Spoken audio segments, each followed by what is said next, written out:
जज के घर से इतना कैश बरामद हो जाता है। आज वहाँ आग लगती है तो पता लगता है कि उस जज के पास इतना कैश है, वो कैश गायब कर दिया जाता है। गायब करने के बाद वो कहते हैं कि नहीं नहीं, ये तो हमारा पैसा था ही नहीं, किसका था क्या था हमें नहीं पता। वो अपना पलड़ा झाड़ लेते हैं क्योंकि उनके कॉन्टैक्ट्स हैं इतने। आखिर उनको बचा कौन रहा है? ये मोदी जी, अमित शाह जी बचा रहे होंगे, और कौन बचाएगा उनको? कि आप कितने भी लुच्चे हों, आपको ऊंचे पद मिलेंगे।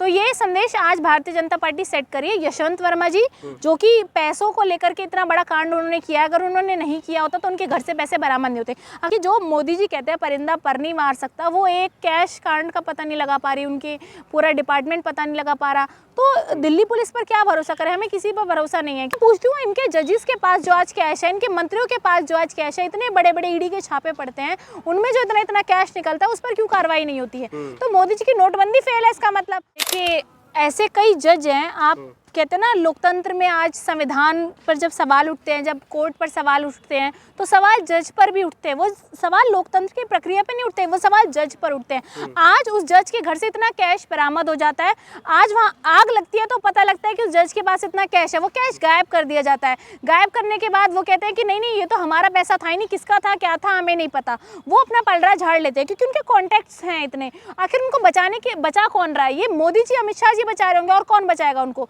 अगर उनको कोई नहीं बचा रहा तो उन पर एक्शन क्यों नहीं लिया गया? आज वो देखिए, आप इलाहाबाद हाई कोर्ट में जज बन चुके हैं, जिसके ऊपर जांच चल रही होती है। जब तो कोई इंसान किसी पोजीशन पर नहीं बैठ सकता, कोई सरकारी कागज उसको नहीं सौंपे जाते, लेकिन उनको सरकारी कागज भी सौंपे जा रहे थे और उनको जज भी बना दिया गया है। और 9वें नंबर पे उनका नाम हाईलाइट करके लिखा गया, यशवंत वर्मा जज बन चुके हैं इलाहाबाद हाई कोर्ट के। तो ये शर्म की बात है कि एक जज जिसके घरों पर इतने कैश बरामद होते हैं, जिसके बाद भी उनको जो है अपनी पोजीशन पर रहने दिया जाता है, कोई जांच प्रक्रिया नहीं होती, उन पर जांच नहीं बिठाई जाती। क्यों? क्योंकि संविधान हमारा जिंदा है, इसलिए आज उन पर जांच बैठनी चाहिए थी। लेकिन क्योंकि वो जज है, उन पर कोई जांच नहीं बैठेगी। ये कहाँ का न्याय है? क्या संविधान जज के लिए नहीं बने? क्या संविधान वकीलों के नहीं बने? जो संविधान से जो लोगों को न्याय दिलाते हैं, क्या उनके लिए वो रूल नहीं होते हैं? क्यों जज पर जांच नहीं बैठी? क्यों कैश का पता नहीं लगाया गया कितना कैश कहाँ से आया था? जी, यशवंत वर्मा साहब को लेकर के जो इलाहाबाद बार एसोसिएशन के तमाम वकील ने विरोध किया था, उनको जेल भेजने की बातें हो रही थी, उनको पद से हटाने की बातें हो रही थी, लेकिन एकाएक उनको पद पर बैठा देना, ये क्या संदेश है देश के लिए? देखिए, देश के लिए यही संदेश है कि आप कितने भी लुच्चे हों, आपको ऊंचे पद मिलेंगे। तो ये संदेश आज भारतीय जनता पार्टी सेट करी है। यशवंत वर्मा जी, जो कि पैसों को लेकर के इतना बड़ा कांड उन्होंने किया, अगर उन्होंने नहीं किया होता तो उनके घर से पैसे बरामद नहीं होते। अगर आपके घर में पैसे थे और देखे थे, कंप्लेन की थी, तो इसका मतलब वहाँ पर पैसे मौजूद थे। मुझे लगता है ये जो कैश कांड हुआ है, ये पहले भी होता रहा है। नरेंद्र मोदी जी ने जब नोटबंदी की थी, उन्होंने साफ तौर पर कहा था कि काला धन जो है वो वापस आ जाएगा। कांग्रेस कार्यकाल में खूब काला धन इन लोगों ने रखा है। मैं पूछती हूँ, इनके जजेस के पास जो आज कैश है, इनके मंत्रियों के पास जो आज कैश है, इतने बड़े बड़े ईडी के छापे पड़ते हैं, उनमें जो इतना इतना कैश निकलता है, उस पर क्यों कार्रवाई नहीं होती है? तो मोदी जी की नोटबंदी फेल है इसका मतलब।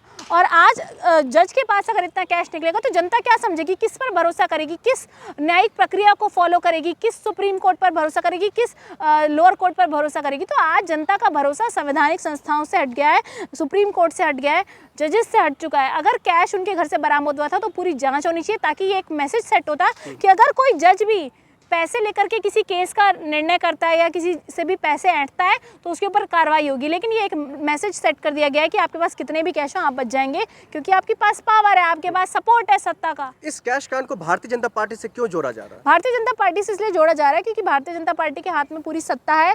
वो चाहते तो इस पर बोल सकते थे, ना इस पर भारतीय जनता पार्टी के किसी भी नेता का बयान आया, ना ही उन पर कोई एक्शन लिया गया। तो सबसे बड़ा प्रश्न चिन्ह खड़ा करता है सत्ता पर बैठे मोदी जी पर कि आखिर जज पर, एक सुप्रीम कोर्ट के जज पर इतना बड़ा इल्जाम लगता है और उस पर नरेंद्र मोदी जी बयान नहीं देते हैं, उस पर कोई एक्शन नहीं लिया जाता, उस कैश कांड को सीरियस नहीं लिया जाता, उस पर कोई अपडेट नहीं आती। उसके इतने कंप्लेन होने के बाद भी आप उसको बिठा देते हैं जज बना करके इलाहाबाद हाई कोर्ट में। तो ये सवाल तो खड़े होंगे ही, और इन सवालों के जवाब यही है कि आज देश के अंदर आप कुछ भी करिए, ये सरकार आप पर कोई एक्शन नहीं लेगी। बस आप मोदी जी, योगी जी के खिलाफ मत बोलिए। लेकिन दिल्ली पुलिस तो छानबीन कर रही है ना इसकी, वो तो लगातार कह रहे हैं। अगर छानबीन कर रहे थे तो कोर्ट में जज बनाने की क्या जरूरत थी? इलाहाबाद हाई कोर्ट में जज क्यों बना दिया? जब तक छानबीन चल रही थी उनको उनके पोजीशन से आप बाहर रखते, निष्कासित कर देते, जब तब तक के लिए रोक देते, उनको बोलते कि आपको कोई काम करने की जरूरत नहीं, आप घर बैठिए। आप उनको पोजीशन पर रखेंगे, वो अपना काम करते रहेंगे, वो जज बनते रहेंगे, वो फैसले देते रहेंगे और खुद पैसों का कांड करेंगे, कैश कांड करेंगे। तो उन पर जो ये आरोप लगे हैं, मुझे लगता है कि बिल्कुल सही होंगे, क्योंकि उनके घर से पैसे देखे हैं किसी ने, बरामद हुए हैं, तो मुझे लगता है कि इस कैश कांड को लेकिन वो तो सीरियस लेने की साफ साफ जरूरत है। मना कर रहे हैं ना, ये पैसा मेरा था ही नहीं, इस पैसों को लेकर के मुझे कोई जानकारी नहीं थी, ये पैसा किसने रखा, कैसे जली, किसका है। अगर आप बताइए मेरे घर में अगर कोई कुछ रखेगा, मुझे मुझे नॉलेज नहीं होगी, तो उनको पता था पैसा किसका है, कहाँ से आया, कैसे रखा, उन्होंने पलड़ा झाड़ लिया और उनको सपोर्ट मिला सत्ता का, इसलिए वो बच गए। अगर आज विपक्ष का कोई नेता होता, विपक्ष का कोई ईडी सीबीआई अगर जांच कर रही होती, तो आज उस कैश का पता भी लग जाता, वो कहाँ से आए हैं, फिर वो जोड़ देते कि आतंकवादियों ने रख दिए, पाकिस्तान से जोड़ देते, इनका कुछ नहीं है, कोई ईमान धर्म नहीं है, तो ये लोग ऐसे ही करते हैं। तो आज भारतीय जनता पार्टी के सपोर्ट में जो वकील जो जज खड़ा रहता है, आज उसकी बारी थी, तो इन्होंने जांच नहीं बिठाई, ईडी भी नहीं आई, सीबीआई भी नहीं आई और पता भी नहीं लगा कि किसका कैश। क्या लग रहा है इसका सच कब तक सामने आ सकता है? पता नहीं, इस देश के अंदर कई केसेस पेंडिंग है, ऐसी होता है, केसेस पेंडिंग रहते हैं, तारीख लगती है, लोग आते हैं, लोग जाते हैं, लोग भूल जाते हैं।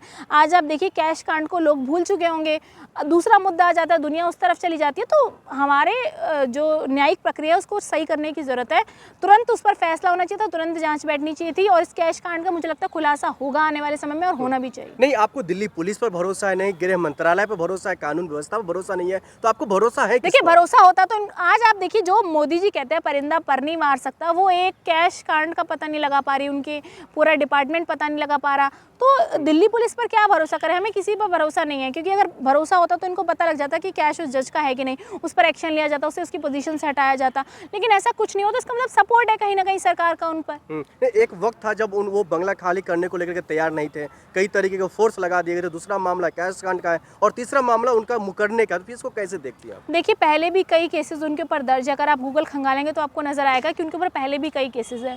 तो एक जज के ऊपर कई केसेस होना और फिर वो खुद फैसले देगा, ये कहाँ तक सही है? तो हमारे जज जो होने चाहिए वो एकदम बिना मतलब आप ही समझिए कि उन पर कोई दामन पे दाग नहीं होना चाहिए उनके, वो कोई ऐसे कांड ना करे, उन्होंने कैश वगैरह ना लिया हो, लोगों से घुसखोरी ना करते हो, तो ये पैसे कमाने की नीति है। अगर आज पैसे लेकर के लोग फैसले देने लगे तो क्या होगा देश का? लेकिन सरकार तो कहती है जो हम सबको एक सम्मान की नज़र से देखते, चाहे वो कोई कानून व्यवस्था किसी पद पर बैठा हो या फिर कोई आम नागरिक हो। अगर सबको समान नज़र से देख रहे थे तो आपकी ईडी सीबीआई इनको घसीटती हुई ले जाती, इनसे घंटों घंटों पूछताछ करती। आप विपक्षी नेताओं से तो पूछताछ कर लेते, विपक्ष के तमाम लोगों से पूछताछ कर लेते हैं, लेकिन आप इनसे कब पूछताछ करेंगे?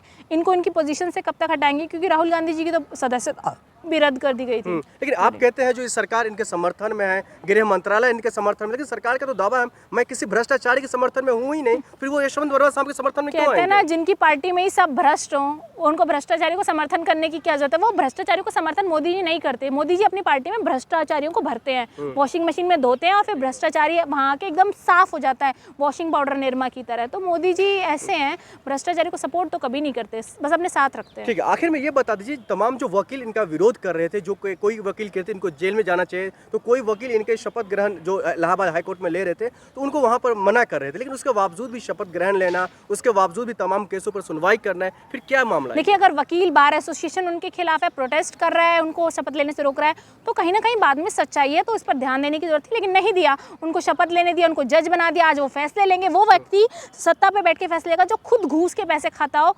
तो मुझे लगता है कि इस कैश कांड का खुलासा होना चाहिए, सरकार को इस पर ध्यान देना चाहिए।